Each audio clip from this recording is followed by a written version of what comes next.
So hello guys, welcome to my channel.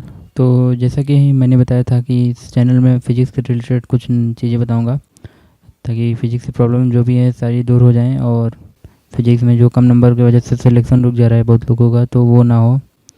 So guys, ये शुरू करने के पहले मैं अपना इंट्रोडक्शन दे देता हूँ। मैं एक MBBS सेकेंड ईयर का स्टूडेंट हूँ और मेरा नीट में मार्क्स आया था 592 2019 में।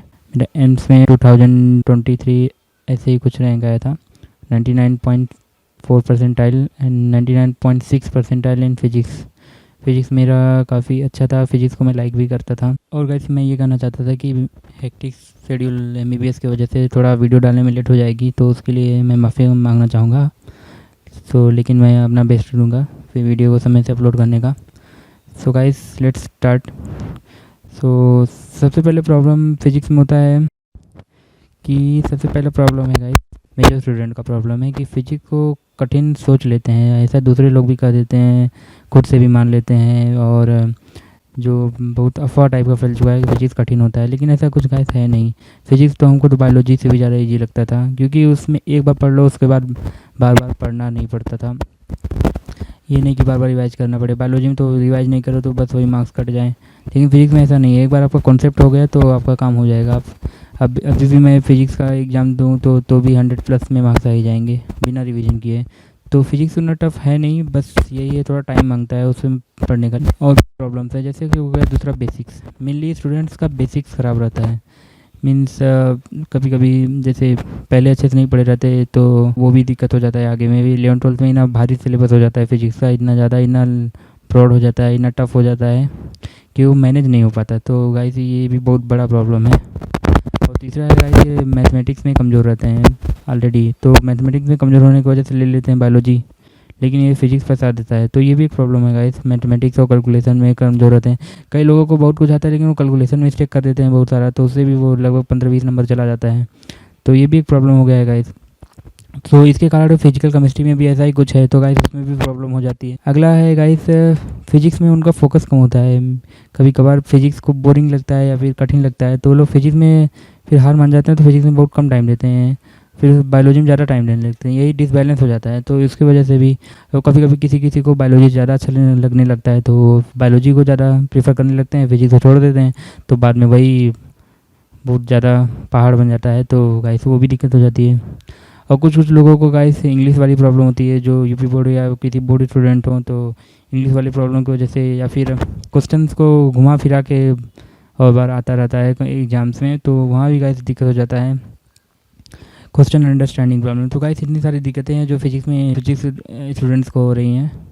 और गाइस लेकिन जेई वालों को जैसे उनका मैथमेटिक्स स्ट्रॉन्ग रहता है तो उनको फिजिक्स समझने में मतलब उनको थोड़ा सा ईजी लगता है। ये तो रही गाइस प्रॉब्लम्स इन फिजिक्स। तो चलिए गाइस अब डिस्कस करते हैं इसके सलूशन क्या हो सकते हैं, कैसे हम फिजिक्स को इम्प्रूव कर सकते हैं, कैसे क्या क्या तरीके अपना सकते हैं, क्यों फिजिक्स इतना टफ लगता है, क्यों कैसे इसको सही कर सकते हैं। Let's start guys. So guys let's start कि कैसे फिजिक्स को पढ़ा जाए, कैसे फिजिक्स को मैनेज किया जाए। तो गाइस सबसे पहले तो आपको एक काम करना पड़ेगा कि फ़िज़िक्स से डरिए मत, फिज़िक्स को हेट मत करिए। फिज़िक्स को मीन्स मान मत लीजिए, एज ग्रांटेड मत ले लीजिए कि वो कठिन है। ऐसा कुछ है नहीं गाइस। क्या पता आप फिज़िक्स में काफ़ी अच्छे हों लेकिन आपको पता नहीं है। तो गाइस फिज़िक्स को लव करना स्टार्ट करिए, मीन्स उसको हेट मत करिए। और फिज़िक्स के लिए अब ऐसे फिज़िक्स को ऐसे प्रेशर लेंगे, टफ लेंगे या फिर उसको मीन्स बोरिंग लेंगे तो गाइस फिज़िक्स फिर नहीं पढ़ने वाला, उसको फिर आप भूल जाइए गाइस। आपको फिज़िक्स को एंजॉय करना पड़ेगा। आप स्टडी को भी अगर प्रेशर में लेके करेंगे स्टडी को तो भी गाइस आप फिजिक्स स्टडी में कभी सक्सेसफुल नहीं होंगे और नीट से आप बाहर हैं, समझ लीजिए। इसलिए गाइस फिज़िक्स को लव करिए और एंजॉय करिए। दूसरा है गाइस कि आप कॉन्सेप्ट अंडरस्टैंडिंग पे कम ध्यान देते हैं और सीधा क्वेश्चन सॉल्व करने चले जाते हैं, सोचते हैं कि क्वेश्चन सॉल्व करने से स्पीड बनेगा, लेकिन नहीं गाइस। आप अगर ऐसे कॉन्सेप्ट पे कम ध्यान देंगे और सीधा क्वेश्चन सॉल्व करने में पहुंच जाएंगे तो इससे आपका लास्ट में कॉन्फिडेंस नहीं बनेगा। क्वेश्चंस का कोई भरोसा नहीं है कि किस फॉर्म का क्वेश्चन आएगा। वहाँ पे आपका बस कॉन्सेप्ट मैटर करता है कि आप कितना कॉन्सेप्ट लिए हैं। तो हाँ, हम मान रहे हैं क्वेश्चन भी सॉल्व करना जरूरी है, लेकिन पहले उसके गाइस कॉन्सेप्ट बनाना जरूरी है। कॉन्सेप्ट बना रहेगा तो आप कोई भी ट्रिकी क्वेश्चन भी उसमें कॉन्सेप्ट लगा के इधर उधर घुमा के एक फार्मूला को दूसरे फार्मूला से रिलेट करके उसको सॉल्व कर लेंगे। क्वेश्चन कितना सॉल्व करेंगे। इसीलिए गाइस पहले कॉन्सेप्ट पे जाइए और अंडरस्टैंडिंग पे जाइए। आप समझ रहे हैं कि नहीं। क्वेश्चन तो मैं बहुत कम लगाता था, मुझसे पूछते हैं बहुत लोग कि कितना क्वेश्चन लगाते थे आप और कौन सी बुक से सॉल्व करते थे। तो मैं बताता हूँ कि मैं तो कॉन्सेप्ट पे ज़्यादा ध्यान दिया था, क्वेश्चन सॉल्विंग पे कम दिया था। बहुत कम ही क्वेश्चन मैंने लगाए थे। मैंने नीट लास्ट में 1 महीने में 4 दिनों में वो 35 ईयर्स आता है, जिसमें 35 ईयर्स के फिजिक्स के सारे क्वेश्चन होते हैं। तो उससे लगभग 1 हफ्ते में पूरा सॉल्व कर दिया था मैंने गाइस। तो ये होता है कॉन्सेप्ट बनने के बाद लास्ट में इतना तेज़ स्पीड बन जाता है कि आप बहुत तेज़ कर सकते हैं। उस समय लगभग मैं पढ़ता भी था 14-15 घंटे। सो गाइस अगला है कि गाइस कॉन्फिडेंट रहिए फिजिक्स में थोड़ा सा, और अपना होप मत खोइए कि फिजिक्स मुझसे नहीं हो सकता है। ये सब कुछ नहीं गाइस, आपको थोड़ा सा समय देना है, इत्मीनान से समय देना है, जल्दी जल्दी में नहीं। फिजिक्स को फील करिए। ऐसा कुछ नहीं है कि इतना टफ नहीं है जितना आप सोच लेते हैं। कई बार चीज़ें हम लोग सोच लेते हैं जितना, उतना कुछ होता नहीं। रियलिटी और एक्सपेक्टेशंस काफ़ी अलग होती है गाइस। इसलिए जो सोचते हैं उसको हटाइए, जो रियलिटी है उस पर ज़्यादा ध्यान दीजिए। उतना टफ है नहीं, आपको बस समय देना है। समय सबसे अच्छा तरीका मैंने अपनाया था कि मैंने एक फार्मूला कॉपी बनाया था गाइस। आप भी अपना फार्मूला कॉपी बनाइए।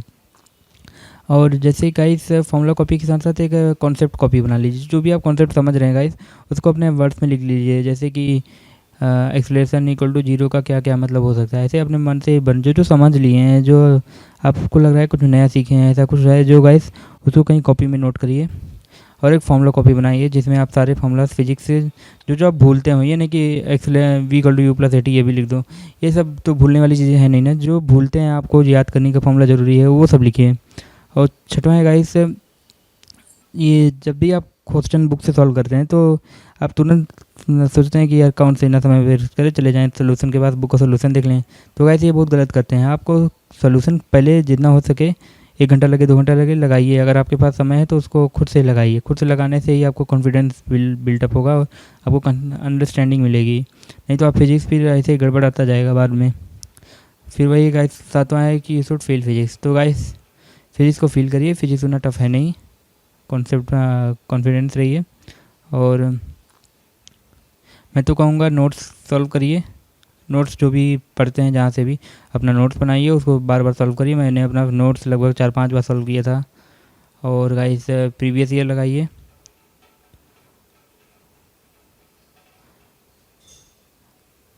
और एनसीईआरटी भी हो सके तो पढ़ लीजिए 12th का।